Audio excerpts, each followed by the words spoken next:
I'm ranking the SEC head coaches. We're going top 10 because there are a lot of new head coaches in the SEC. I feel like that would be unfair because some of them have never coached a down in the SEC before, and we have a lot of newness in the SEC. Other guys are pretty proven, and we're going to go 1 through 10. We're just going to start off because there are no surprises at who tops this list. That is Kirby Smart and the Georgia Bulldogs. Number one, I don't think anybody is going to disagree on that. We're talking about a guy who already has 2 national championships, most of any coach in the SEC.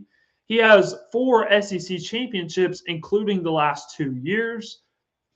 Do I need to go on? Kirby Smart is the best head coach in the SEC. Now, we couldn't go too long without getting controversial. Number two is going to turn a lot of heads, going to raise a lot of eyebrows, may even get some people down south of us pretty riled up.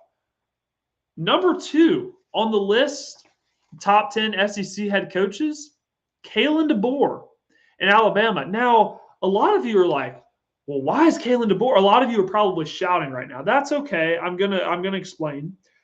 As a head coach, coached at Sioux Falls, which is a uh, NAIA school, coached at Fresno State, was previously at Washington before Alabama. His overall record as a head coach is among the best in the entire sport.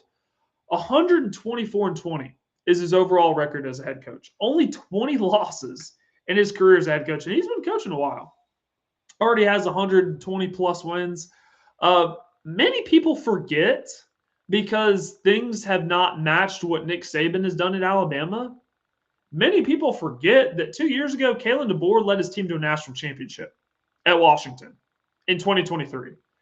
Made the playoffs last year, won a game on the road in Norman, Oklahoma, got whooped by Indiana. Yes, I know about that. Here's what I'm really struggling to understand about people because there is a lot of chatter, and that may be all that it is chatter about Alabama cutting ties with Kalen DeBoer, and I hear that and I listen to it. And I'm like, okay, first of all, if you're going to cut ties with Kalen DeBoer, you better have a pretty good backup plan. So if you were to cut ties with Kalen DeBoer, who would you go out and get? I'm all ears. And also, too, Kalen DeBoer was just extended. Do you really want to pay that buyout? Is it worth paying the buyout, especially in this day and age of college football when you need every last dollar you can to build a football team? Are you sure you want to spend a majority of that because you fired a coach? I don't know. So I have Kalen DeBoer as the number 2 head coach.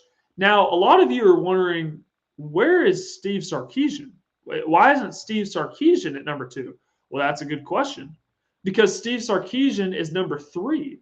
And the reason I have Steve Sarkisian behind Kalen DeBoer is for one reason only, and that's because Kalen DeBoer, when he was at Washington in 2023, the team that they played and beat to get to the national championship was none other than the Texas Longhorns, who were coached by Steve Sarkisian.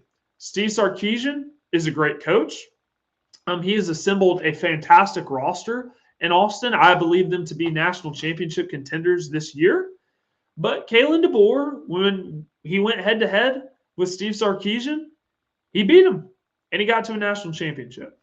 But Steve Sarkisian, 89-50 overall as a head coach, made the playoffs in 2023, made the playoffs in 2024 in the first rendition of the 12-team playoff, made it to the semifinals, lost to Ohio State. He's done a great job. He's done a great job at Texas. I'll get to Texas a little bit later on in the show. At number 4, I have Lane Kiffin at LSU, 116-53 overall as a head coach in college. 3 straight 10-plus wins at Ole Miss, including a going 11-1 last year in the regular season, which I don't think had ever been done before. Now, I may be wrong on that, so I'll have to fact check it and correct me if I'm wrong in the chat. Offensive innovator, everything that he touches on offense turns to gold. The fact that they were just able to pluck Trinidad Chambliss from Ferris State last year, and he turns into one of the most dangerous players in college football. Big part due to Lane Kiffin. Now, I know Ole Miss won't have Lane Kiffin this year, but I still expect Trinidad Chambliss to have a fantastic year. So I have Lane Kiffin at number 4. At number 5, I have Mike Elko of Texas A&M. Now, he doesn't have as much time on task as a head coach compared to some of these other guys, but he's had 2 stops. He was at Duke prior to Texas A&M, and now he's back in College Station. He did serve as defensive coordinator a while back at A&M, so he's back in College Station. Like I said, 35-16 overall as a head coach at Duke and at Texas A&M combined. Made the playoffs last season, went 11-1 in the regular season, hosted the playoff game, and honestly, Texas A&M had a good chance to win, a very low-scoring game, but they lost to Miami 10-3. So I never question Mike Elko's defensive prowess, what he's been able to do at Texas A&M on the defensive side of the ball, what he was able to do at Duke on the defensive side of the ball is very impressive.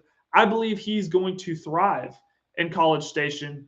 That's what's really plagued Texas A&M over the last few years is you have all these high-profile recruiting classes come in, but it doesn't really matter if you don't have the right people to develop them.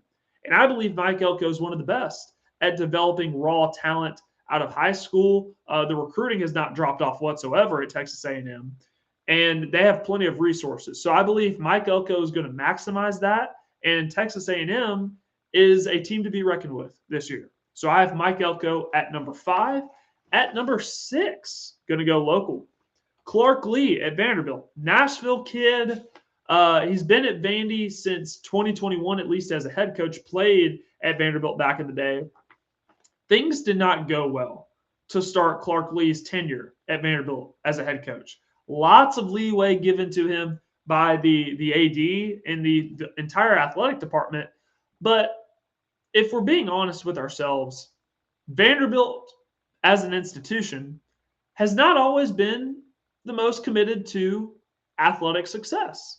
It's always been more focused on the education, being a high-profile institution, which it is, and the education is still very strong. But as of recent, having Candace Story-Lee as their athletic director, there has been a clear investment, not just into football at Vanderbilt, but it's been spread out among their athletic programs at the institution. In football, went 10-2 last year, was just on the outside looking in of the playoff. And if you're Clark Lea and you get that program to go 10-2, first time that program has ever got 10 wins in the regular season, if you're able to accomplish that and you're able to establish that type of culture at Vanderbilt, I mean, just think about it. 5 years ago, us talking about Vanderbilt having a chance at the college football playoff would have made a lot of people laugh.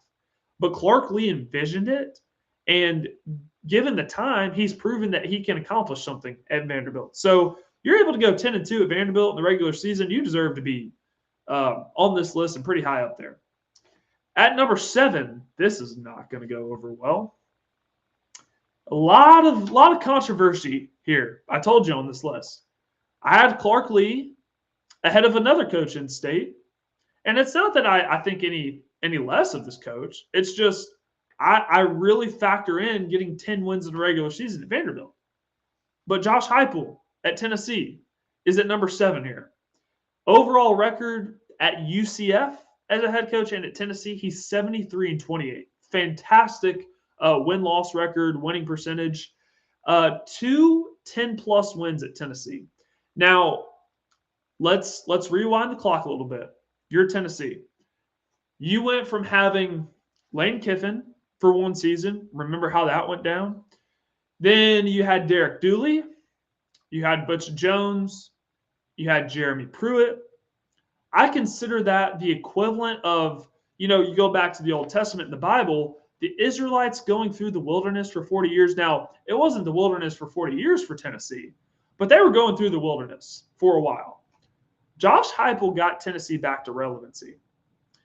In 22, that magical season did not end well for Hendon Hooker tearing the ACL, but in a way, it kind of did end well. 10-2 in the regular season, won the Orange Bowl, got to 11 wins, and then 2 years later, getting back to 10 wins and getting to the college football playoff. Josh Heupel has Tennessee back. If they're not in the national championship discussion, which this year they're not, or at least nobody expects them to be, but he has people talking about them.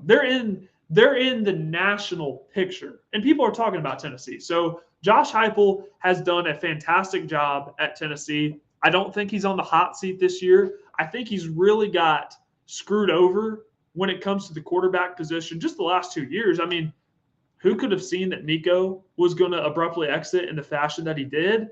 And then you're left with Joey Aguilar and Josh Heupel. When it comes to quarterbacks, a wizard. Got the absolute most out of Joey Aguilar that was possible. Joey Aguilar really struggled with turnovers at Appalachian State, and I thought Josh Heupel did a fantastic job, considering he didn't have a lot of time with Joey Aguilar.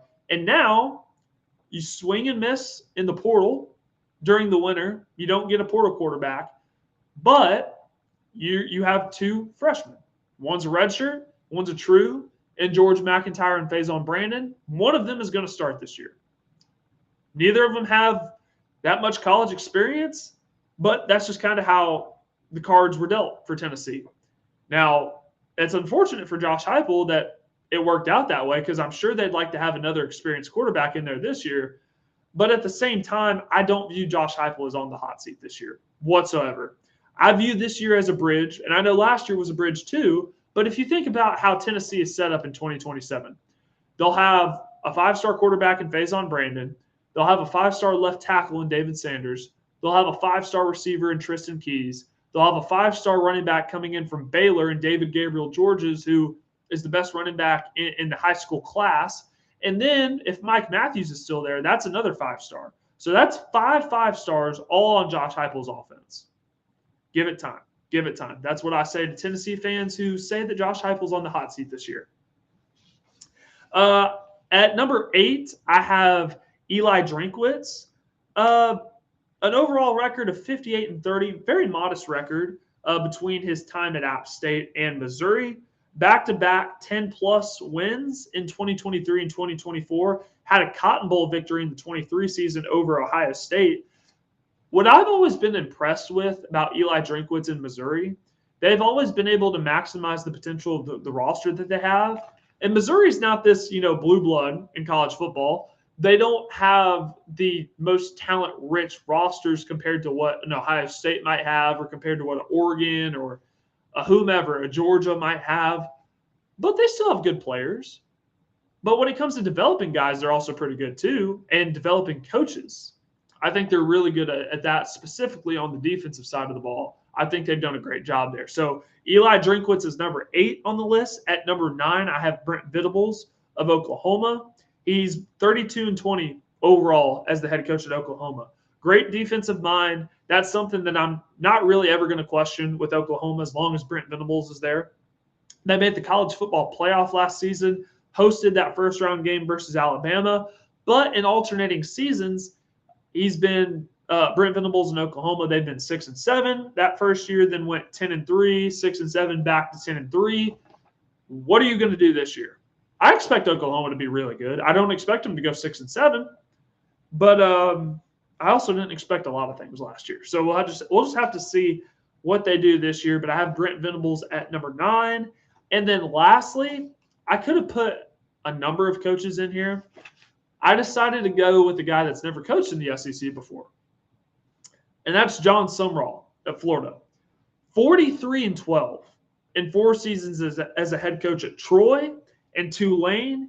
He went 23-4 at Troy, 20-8 at Tulane. His worst season came in 2024. He was 9-5, and he got Tulane to the AAC Conference Championship game. He made it to the college football playoff last year with Tulane. That has to account for something. So I have Jon Sumrall of Florida at number 10.